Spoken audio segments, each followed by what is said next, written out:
이 시장의 흐름을 판단하는 하나의 기법을 만들게 됐습니다. 그것을 시장 상황을 체크한다 해서 이름을 시황장세라고 해봤습니다. 시황장세를 시황지수로 표현을 해본 겁니다. 자, 이 로직에 대해서 거래 수칙은 반대 입장을 취하고 있다 이겁니다. 로직대로 하지 마라. 그러면 어떻게 하느냐? 초보자들 같으면 이렇게 상충될 때는 간단한 방법이 하나 있습니다. 바로 안녕하세요. 코인요다 김영입니다. 지난주에는 본격적인 하락 장세까지 가지는 않고 거기서 다시 반등을 해가지고 상승세까지는 가지 않고 조정 구간이 이어졌습니다. 지금도 크게 보면 조정 구간에 속합니다. 지난주 이슈는 지금 꼭 따질 것은 없지만 중요한 호재가 하나 있었습니다. 블랙록 ETF라고 그러죠. 블랙록에서 하는 ETF를 IBIT라고 하는데 이것이 자금 유입량이 딱 끊기고 유출량만 늘어나다가 갑자기 유입량이 늘어났을 뿐더러 165개 이상의 자산운용사가 블랙록 IBIT를 보유하고 있다고 발표했습니다. 이것은 굉장히 중대한 시사하는 점이 있는데요. 이제 비트코인이 그렇게 쉽게 무너지지 않는다는 것을 반증하는 것입니다. 그래서 하락세까지 가지 않고 지난주 반등했었죠. 그러다가 다시 악재가 생겼는데 그 악재의 대표적인 경우가 바로 바이든 대통령이 친암호화폐에 대한 입법에 대해서 거부권을 행사하겠다라고 발표해버렸기 때문입니다. 그럼 좀 이상하잖아요. 좋은 점이 있고 나쁜 점이 있고 그래서 오락가락했습니다. 다만 가격 등락폭이 오락가락했지만 그것은 대조정 구간 안에 있었던 거죠. 거기다가 더 추가하는 내용이 있다면 FTX 아시죠? 재작년에 그 파산했었는데 그 파산 관제인이 이제 그동안 물렸던 고객들에게 전원 다 환불해 주겠다 이렇게 발표했고 그러면 또 그 돈을 받은 고객들이 다시 암호화폐에 투자할 거라는 기대감이 있었죠. 그래서 또 호재가 있었습니다. 어쨌든 이런 발표들은 우리가 이용하기에는 정보가 너무 늦고 또 확인하는 채널이 없습니다. 그래서 우리는 그런 정보를 뉴스나 매스컴에 의존하지 않고 나름대로 내용은 알아야 되겠고 그 진위 여부는 모르겠고 그래서 우리가 이 시장의 흐름을 판단하는 하나의 기법을 만들게 됐습니다. 그것을 시장 상황을 체크한다 해서 이름을 시황장세라고 해봤습니다. 시장 상황이라는 얘기죠. 시황장세를 시황지수로 표현을 해본 겁니다. 그럼 알다시피 KY 거래기법에서는 대표적인 게 로직이 있고 그 다음에 거래 수칙이 있고 그리고 관리 수칙으로 이루어져 있습니다. 아무래도 로직은 딱 정형화되어 있죠. 이럴 때는 이렇게 하라, 저럴 때는 저렇게 하라 라고 딱 돼 있죠. 근데 과연 그렇게 안 됐을 때는 어떻게 되느냐? 그렇게 안 됐을 때는 또 정형화된 대책이 있습니다. 그렇지만 안 됐을 때 대책을 세우는 것보다 예방 대책이 더 중요하죠. 그 예방 대책을 무엇으로 우리가 커버하고 있느냐? 이 거래 수칙에서 시황지수로 우리가 최소한의 피해를 감수하도록 하죠. 그래서 오늘은 로직도 로직이지만 거래 수칙 중에 이 시황지수를 주제로 해가지고 설명을 드릴까 합니다. 본격적인 주제에 들어가기 전에 지난 한 주 동안에 시장이 어떻게 바뀌었고 이때 시장지수는 과연 어땠을까 하는 점부터 보도록 하겠습니다. 그러면 화면을 좀 보도록 하시죠. 일단 일주일짜리 화면을 갖다가 한꺼번에 그린 화면이기 때문에 이것은 상당히 복잡하죠. 곧 들어가면 이건 세부적으로 보겠습니다. 근데 일단 한번 크게 전체적인 개념으로 보도록 하겠는데 여기에 보면은 지수라는 이름과 거기다가 숫자가 있죠. 지수를 숫자로 얘기한 겁니다. 이거 시황지수입니다. 시황지수는 앞전에 체크할 때 아무 때나 체크하는 건 아니죠. 체크할 포인트가 있습니다만은 그 앞전 체크할 때보다 지수가 숫자가 떨어지면 흑색으로 표현되어 있고 또 밑에 있더라도 지수가 더 높게 되면 이렇게 빨간색으로 되어 있죠. 빨간색으로 지수가 되어 있습니다. 그래서 이 지수는 전혀 다른 개념인데 더 구체적으로 얘기하면 우리가 이 박싱을 하기 위해서 이게 여기 보면 활사선들이 그려져 있죠. 이런 활사선들은 전부 지금 시점에서 보면 과거의 과격 등락폭입니다. 그걸 가지고 이렇게 갈 것이다. 이렇게 판독을 하는 거죠. 이렇게 활사선 가지고 판독하는 경우와 그 다음에 판독 박스로 파악하는 두 가지 경우 다 이미 지나간 장세를 이용해서 예측을 한 것이죠. 당분간은 이렇게 흐를 것이다 라고 예측을 한 것입니다. 그렇기 때문에 그것은 정형화된 것이죠. 그러나 그렇게 잘못돼도 대비는 돼 있습니다. 그렇지만 지수를 여기다가 넣으면은 조금 더 유연하게 우리가 위험을 빠져나올 수 있고 그리고 시장 상황에 대처할 수 있게 됩니다.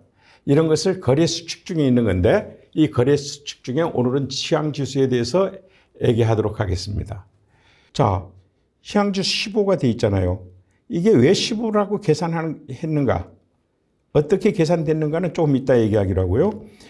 15에서 2로 떨어졌으니까 이것은 하락세가 맞다. 이런 것을 하락하는 과정이다 라고 우리가 읽을 수가 있죠. 그런데다가 마침 여기에서 쇼 포지션으로 박스가 쳐졌죠. 박싱이 쇼 포지션으로 되어 있죠. 그러니까 지수도 떨어지는데 쇼 포지션이다. 이건 좀 안심해도 되겠구나 하고 우리가 판독을 하는 겁니다. 그래서 좀 더 자신감을 갖게 되겠죠. 그런데 여기서 사실 본격적인 하락세가 됐단 말이죠. 하락세가 됐는데 자, 여기서 하락세가 되면 어떻게 한다 그랬죠? 제일 번째 3시간 동안 추격 50호 박스를 설치한다고 전 시간에 얘기를 했습니다. 그런데 여기서 뚝 떨어지는데 갑자기 여기서 거래가 체결됐죠. 하락세인데 거래가 체결돼 버렸고 그러면 거래 체결된 걸로 끝나는 게 아니라 여기서 엉뚱하게 여기 동그라미 표시죠. 이것은 뭡니까? 바로 정리를 함과 동시에 다시 롱 포지션으로 들어갔다는 얘기죠. 그런데 이게 그냥 보게 되면 쇼 포지션으로 쭉쭉 떨어지고 있는데 어떻게 겁도 없이 롱 포지션 들어갔느냐. 우선 로직상으로도 롱 포지션으로 들어가게 돼 있는 데다가 여기서 보면 지수가 2에서 21로 확 올라갔죠. 시장이 좋아졌다 이겁니다. 시장이 좋아졌기 때문에 당연히 가격이 오르겠죠. 이렇게 떨어졌음에도 불구하고 그렇게 되면 박싱할 때도 이때는 롱 포지션으로 들어가라 라고 정형화되어 있지만 지금 이제 지수로 봐도 이유가 타당하죠. 여기서는 지수가 화랑으로 딱 들어가니까 이것은 맞는 거구나. 그래서 안심하고 롱 포지션을 어느 정도 들어갈 수가 있는 거죠. 뭐 100% 안심이란 건 있을 수 없는 거죠. 그래서 여기서 고민이 생깁니다. 뭐냐면 여기서 정리하고 다시 여기서 진입을 해야 되는 때죠. 그런데 놀랍게도 여기서 진입을 하게 되면 쇼 포지션으로 진입하게 되어 있는 게 우리 박싱의 원리거든요. 그런데 여기서 가만히 보면 지수가 32로 올라갔어요. 그럼 여기서 갈등이 생기죠. 왜? 지수로 보면은 가격이 오르는 것을 시사하고 있고 정형화된 박싱은 가격이 내리니까 가격 내리는 데 대한 대비를 하라. 이렇게 되니까 서로 상충되는 겁니다. 이렇게 서로 상충될 때 이 로직에 대해서 거래 수칙은 반대 입장을 취하고 있다 이겁니다. 로직대로 하지 마라. 그러면 어떻게 하느냐? 초보자들 같으면 이렇게 상충될 때는 간단한 방법이 하나 있습니다. 뭘까요? 안 들어가면 되는 거죠. 쉬면 되는 거죠. 무슨지 아시겠죠? 그러니까 시황지수라는 현재의 장세잖아요. 현재의 장세는 무시할 수가 없잖아요. 근데 과거를 유추해서 즉 우리가 역사를 배워가지고 미래를 예측하듯이 얼마든지 할 수 있지만 역사대로 갑니까? 안 가잖아요. 미래는. 그러면 거기에서 우리가 시황지수를 이용하게 되는데 이렇게 노골적으로 달라질 경우는 초보자들이 어떻게 하겠어요? 이걸 대응할 수 있겠어요? 그럴 때는 진입 안 하고 여기처럼 이렇게 진입 안 하고 샷아웃 잠시 안 하면 되는 거예요. 안 하면 좀 덜 벌고 위기를 안 겪으면 되잖아요. 이런 요령이 바로 시향지수가 갖고 있는 큰 힘입니다. 그러면 또 반대로 이번에 그래도 에이 로직대로 할게 해가지고 했어. 그래서 보험박스를 쳤는데 여기서 3가 돼버렸어. 3가 되면 또 선택의 문제가 생겨요. 로직대로 하면 이건 12시간 거래 금지야. 12시간 거래 금지하고 로직이 딱 박혀 있어요. 그런데 여기도 반대로 이번엔 여기서 지수를 따져보니까 이게 지수가 얼마냐면 40이 넘었어요. 이 40이라는 것은 굉장한 의미를 갖습니다. 지수 40은 화랑새다. 화랑새야. 화랑기단 말이죠. 이건 참 좋은 거야. 그러면 이때 롱포지션 들어가야 돼 하고 강력하게 주장하는 수치입니다. 그러면 이때 12시간 중단할 거냐 하는 문제 또 생기게 되겠죠. 이런 경우에는 저희 개인적인 경우는 거의 시향지수를 따릅니다. 이런 경우를 하면 계속 지금 지수가 상승됐잖아요. 흐름이 좋잖아요. 이럴 때는 시향지수를 따르는 것을 여러분들 앞에 권합니다. 그래서 여기서 쉬어야 될 것을 롱포지션을 쳤죠. 롱포지션을 쳐서 여기서 나온 형태가 되겠습니다. 이 시향지수가 좀 나쁜 말로 하면 꿈보다 해몽입니다. 해몽을 잘해야 되는 거예요. 그래서 그 해몽을 어떻게 해야 되느냐. 자기 수준에 맞게 해몽하면 됩니다. 복잡하게 생각할 거 없어요. 자기 수준이 왕초보다. 아이고 나 이거 골치 아파 이거 잘 몰라. 그래 안 하면 됩니다. 근데 나는 고수야. 이런 거 많이 겪어봤어. 이렇게 되면 여기서 롱포지션으로 가버립니다. 전혀 다른 판독이 이루어지는 거죠. 그러나 이렇게 숏포지션으로 쳤다. 이것은 아주 우매한 발상이죠. 이것은 로직과 아까 얘기했죠. 로직과 또 지수가 서로 싸움을 벌이고 엇갈릴 때는 초보자는 안 하는 게 낫고 이 경우 고수로는 롱으로 가는 게 낫다. 이 말씀을 드리는 겁니다. 마찬가지로 이런 일이 또 벌어졌었고요. 그래서 갑자기 쭉 내려오다가 갑자기 쭉 올라오는 과정이 소화되는 것입니다. 안 그러면 그런 시향지수가 없으면요. 이렇게 떨어졌다가 올라갈 때 다 손해봐 버립니다. 선물거래에서는. 이런 것을 막기 위한 것이죠. 자, 그 다음에 다음 지금까지 상황을 한번 보도록 하죠. 그러면 여기 초록색들이 막 쳐져 있죠. 초록색 박스들은 탄력적 보합세라고 해서 소형 박스를 치게 돼 있는 겁니다. 그러면 여기서 보합세가 이루어지는데 여기서 지수가 46이라는 엄청난 화랑기였다가 아니 여기서 다시 롱으로 들어갈까 생각하고 있는데 지수가 막 떨어지기 시작해요. 반대죠. 이건 감이 못 들어가는 거예요. 롱으로 들어가지 말라. 아시겠죠? 아니 모르면은 꿈보다 해몽이라고 했잖아요. 해몽을 제대로 못하겠다면 안 하면 되는 거예요. 아는 척하고 하면 망하는 겁니다. 물론 손해보는 경우도 있지만 이렇게 하지 마시라. 그래서 여기서 주춤했죠. 안 들어가야 되는 겁니다. 여기. 그리고 들어갔다 해도 대비를 잘해야 돼요. 그래서 여기서 보면 여기 24시간 판독박스에 의해서 여기 지금 현재 뭐가 이루어지고 있느냐면 일종의 횡보장세인 보합세, 소형 보합세가 이루어지고 있는 겁니다. 그래서 이 24시간마다 소형 보합세가 쳐지면서 지수가 거의 밑에서는 9, 10, 위에서도 6. 이건 뭐 장세가 빙하기는 아니지만 조종기에서도 아주 낮은 조종기, 하향세, 조종기 하향세라고 합니다. 여기에 있기 때문에 여기에서는 가능한 한 롱을 치지 마라 라고 우리 앞에 시사해 주는 겁니다. 이런 것들을 염두에 두면서 여러분들이 보도록 하겠습니다. 그래서 그 다음에 여기서 소형 보합세를 쳤는데 이 부분에서도 문제가 생깁니다. 자, 이 부분을 확대해서 다시 한번 볼까요? 여기서 확대해서 보면 우리가 뭘 전에 배웠던가요? 여기서 중형 활사선이 쳐졌잖아요. 중형 활사선이 쳐졌는데 여기서도 문제가 됩니다. 상충적인 문제가 생겨요. 자, 새로운 거래를 시작할 때는 바로 이 활사선 다음에 작전 라인 리턴벽 여기서 롱으로 들어가세요 라고 배웠단 말이죠. 그런데 또 앞에 배운 거는 뭐냐면 소형 보온박스가 있을 때는 여기서 손절당하게 되면은 여기서 바로 숏박스로 들어가세요 라고 배웠단 말이죠. 근데 여기서는 숏박스로 들어갔는데 막상 여기서 가면은 여기서는 새롭게 롱으로 들어가라. 이게 논리적인 상충이죠.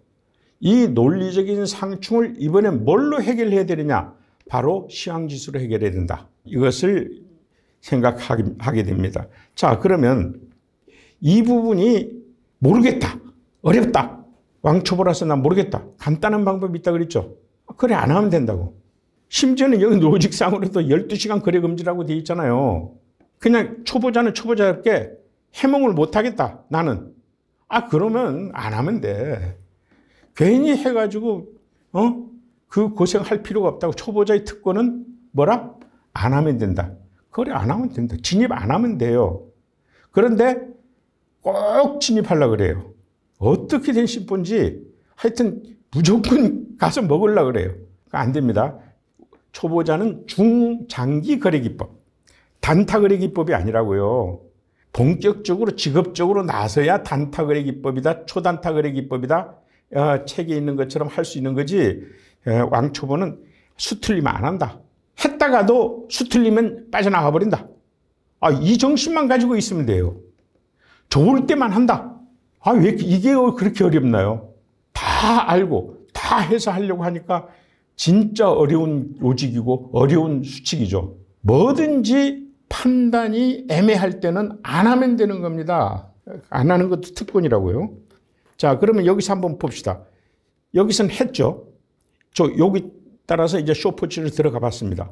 그런데 여기서 롱 포지션 들어가야 되는데 롱 포지션으로 들어가려면 거래 지수가 좋아야 될 거 아니에요. 거래 지수만 좋으면 여기서 롱 포지션 들어가겠다고 작심을 하고 지금 이제 숏 포지션 들어간 거거든요. 그런데 지수 10에서 지수 14? 야, 이거 좀 애매하죠, 차이가. 까만색에서 빨간색으로 넘어오긴 했는데 좀 애매해. 안 하면 되는 거고요. 근데 지수 22까지 왔어. 이때는 사실상 여기서 해야 됩니다. 여기서 롱 포지션으로 가야 돼요. 벌써 지수가 10 이상 차이가 났잖아요. 그러면 여기서 지금도 이거 진입 타임 늦었죠. 여기서 진입을 해도 되는 겁니다. 원래 여기가 지수 10이면 여기서 지수 한 2, 3으로 떨어져야 되는데 거꾸로 지수 22로 올라가 버렸잖아요. 그렇다면 여기서는 반전의 가능성이 있다 해서 안 하려면 충분히 시간을 두고 하려고 그러면 여기서 들어가야 되는 겁니다. 오늘은 이 시황지수에 대해서 살펴봤는데요. 이 시황지수를 다시 한번 정리를 하면 눈뜬 장님처럼 거래할 수는 없잖아요. 그래서 활사선 여러 종류가 있었죠. 활사선으로 장세를 파악하고 그 다음에 판독박스로 장세를 파악했죠. 근데 이런 것들은 전부 다 이전의 가격 등락폭이죠. 이 가격 등락폭을 체크한 겁니다. 이 가격 등락폭을 체크해서 뭘 하자겠냐? 아주 멀리는 모르지만 아주 가까운 근접 미래라고 그러죠. 가장 가까운 근접 미래의 가격 등락폭을 예측하는 것입니다. 이것을 정형화한 것이 KY 로직이죠. 그러면 이 로직이 틀리면 어떡합니까? 틀릴 때 대비해서 여기에다가 대책이 수립되어 있죠. 로직에서도 이 대책이 수립되어 있습니다. 그러니까 로직만 가지고 해도 수익이 나는 거죠. 그렇지만 그것은 이미 손해를 겪고 대책을 수립한 것이라면 이 시황지수는 가격 등락폭을 보는 게 아니라 지금 현 시점만 보는 겁니다. 현 시점. 현 시점을 판독하는 거죠. 물론 현 시점을 판독해도 이전 시점과 비교하는 것은 당연히 해야 되는 겁니다. 그렇지만 현 시점을 판독하면 여기서 계산을 하게 되죠. 계산하는 법은 조금 이따 설명드리도록 하고요. 계산을 하게 되면 무엇을 알 수가 있느냐? 크게 세 가지를 알 수가 있어요. 야, 지금 화랑이다. 화랑기. 아니다. 지금 얼어붙었다, 장세가. 빙하기. 아니다. 그 중간에 있다 하면 조정기. 이렇게 우리가 임의로 해보자고요. 예? 자, 장세를 분류할 때는 크게 세 가지를 분류했죠. 어떻게 분류했습니까? 상승세가 있었고, 조정 구간이 있었고, 그 다음에 하락세가 있었죠. 여기도 상향이다, 보합이다, 하향이다 이렇게 구분되겠습니다. 자, 그렇게 되면 요걸 대입하면 자, 화랑기에서 쭉 올라가는 것은 이걸 장세까지 한번 결합시켜보자 복잡할 것 같지만 그러니까 여기서 상승, 보합, 하향, 빙하기도 마찬가지. 거꾸로 빙하기인데 탈출하는 상향이 있을 수가 있고 내내 보합이 있을 수도 있고 그리고 쭉 쇼 포지션으로 크게 먹는 하락세가 있을 수 있겠죠. 이 조정기에도 이 세 가지가 있습니다. 이렇게 해서 총 9가지가 있는데 요거는 여러분들이 본격적으로 공부를 했을 때 야, 이거는 여기 중에 어디에 해당된다. 이때는 난 이렇게 하겠다. 라는 나름대로의 어떤 자기 능력과 자기 실력에 맞게끔 만들어 놓는 거죠. 정답이 어디 있습니까? 그렇죠? 아까도 얘기했듯이 중요한 것은 선물 거래에 있을 때 정형화된 박싱에서 이 시황지수가 맞을 때는 큰 부담 없이 박싱을 합니다. 근데 이게 서로 상충돼 어느 게 맞는지 모른다 할 때는 거의 보류합니다. 초보자들은. 요 점만 기억하시면 돼요. 자, 그러면 여러분들이 이 시황지수 어떻게 계산하는 건데 굉장히 쉽습니다. 자, 그럼 화면을 보고 말씀드릴게요.